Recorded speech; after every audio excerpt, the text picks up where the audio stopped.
What up, people? Smitty at the shop. It's time. It's bodywork time.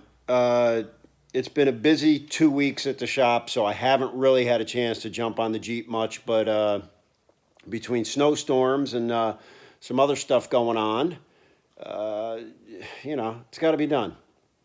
It's not as fun to do as pulling differentials and doing lift kits and stuff, but it's got to be done. So let's do some pulling and some yanking on this and see what we can come up with. Start getting this thing in shape.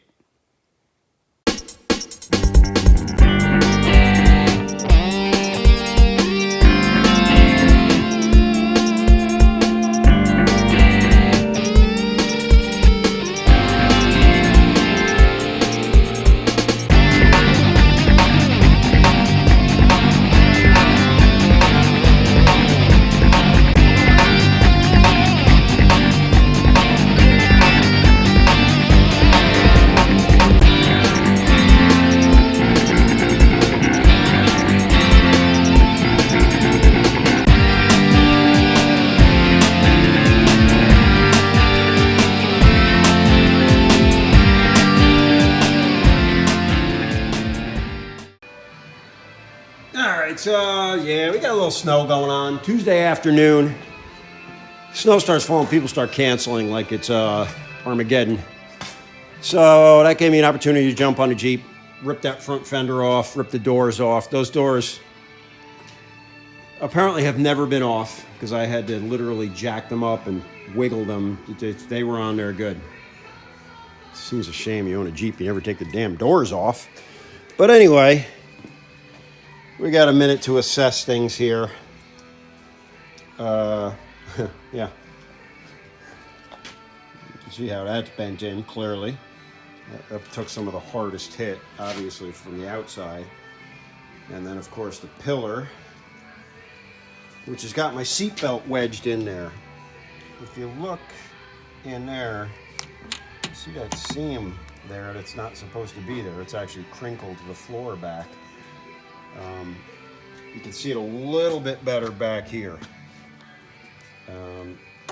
That's going to be an interesting one. This whole lump here, it's kind of hard to tell, but that should be flat, particularly right here. There's not supposed to be a V there. That's supposed to be a flat surface. And then naturally, if we can push that down, that's going to push the pillar back out.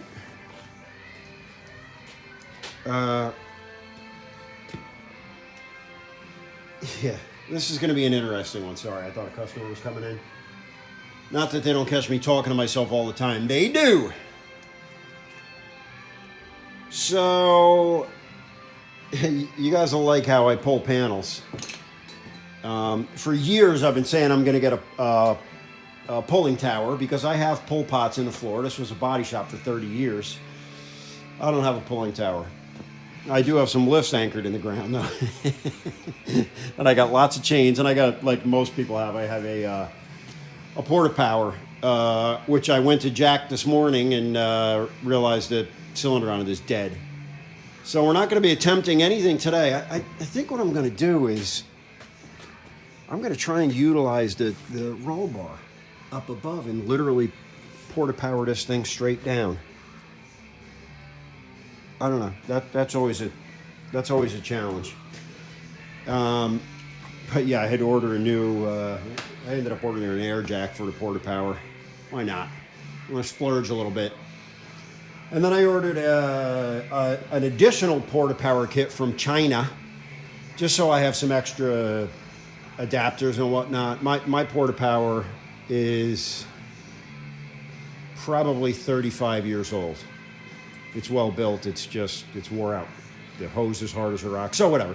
We got some new parts coming. When those things come in, we're going to start tweaking on this thing and see what we get. Stay tuned. So here's what we got going on here. I'm trying to use the porta jack to just get that rocker out a bit. There's nothing to pry on other than the center console, which obviously doesn't work. So I used the seat mounting holes as anchors. Put a couple of long bolts in there, obviously a piece of metal.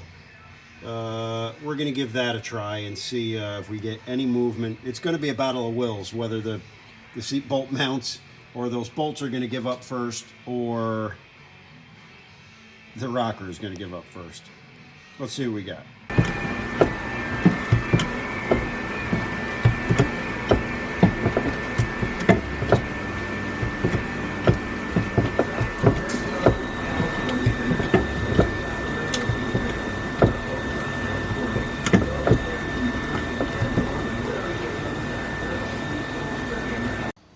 All right, here's what we got, a little redneck ingenuity.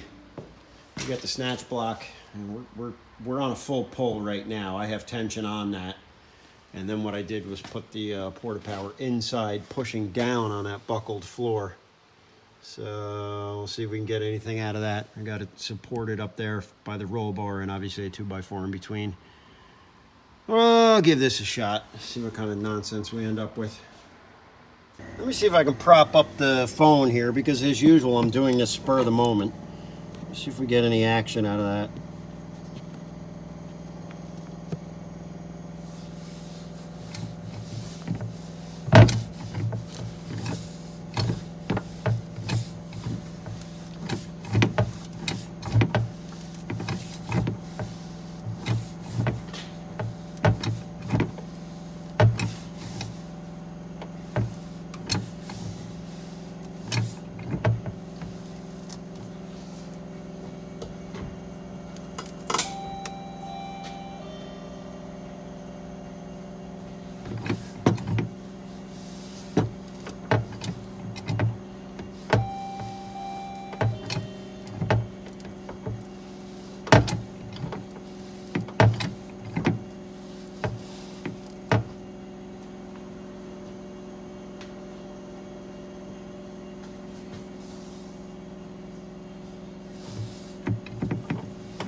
It's actually working pretty well. I'm gonna have to cut those little studs off. I'm gonna get a board or something and see if I can increase the surface there.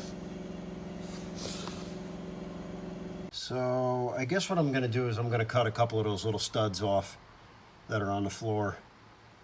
They hold there's little clips for the wiring harness there, which I can always weld them on there, but they're in the way right now. So I'm going to cut them off. I'm going to put a 4x4 in there and see if we can get a little bit more out of that. All right, well, this is where we're leaving off for today, because I'm still held up on tools, waiting for a new piston for my smaller porta pack, waiting for a new piston for my pullback ram. But as you can see, I don't know if you guys remember from previous clips, that's the seatbelt bolt that I had to cut because the head of it was buried by the floor. The floor was kinked that high. So at this point the floor is relatively level. I mean, it's still got to finesse it. So that made a tremendous difference there. What I've started to do now is just grind on the rocker and the B-pillar.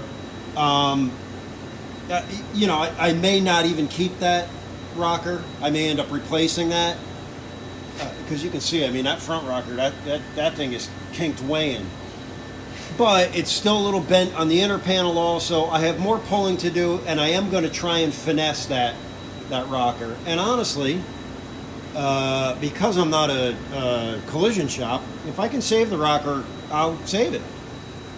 You know, I mean, I'm looking at this rocker, it's pretty hammered. It'll be a whole lot easier to cut that out and just piece a new one in. Regardless, it's going to have to be pulled to a certain amount anyway.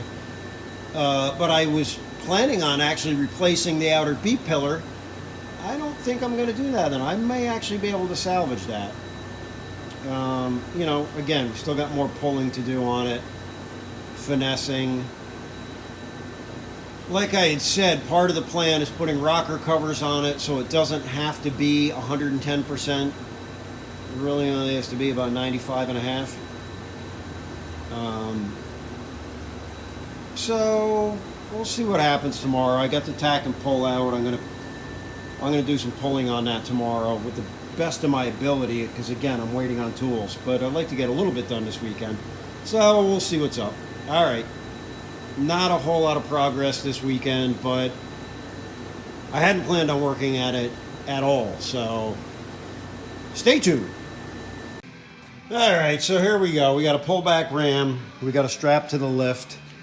We're going to try and do a little pulling on that outer rocker. Just taking up some slack with the chain. I might have to make some adjustment here. I don't have a lot of ram left. But let's give this a shot, see if we can get some kind of action out of this outer rocker.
We got a battle of pushing and pulling.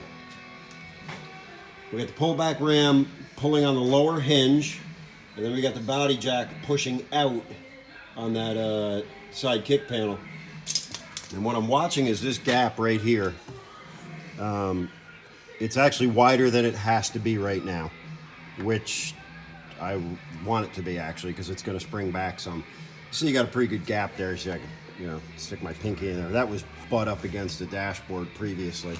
And I am going by just typically what I try and do. I'm constantly going back and forth, passenger side and driver's side.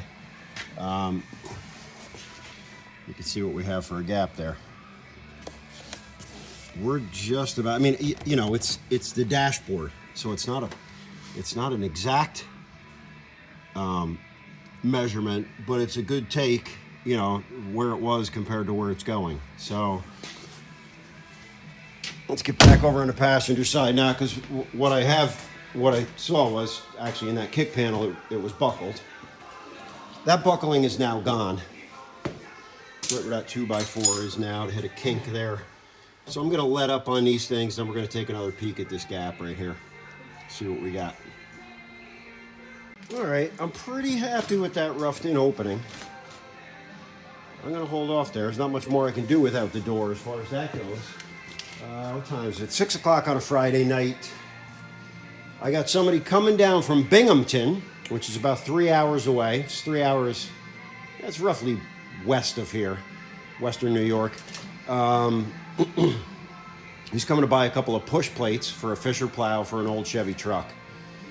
I think I have them on Marketplace for $250.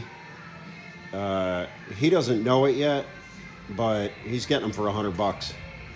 Because I have a lot of respect for a guy that will jump in his car on a Friday night and drive 3 hours for a couple of chunks of metal.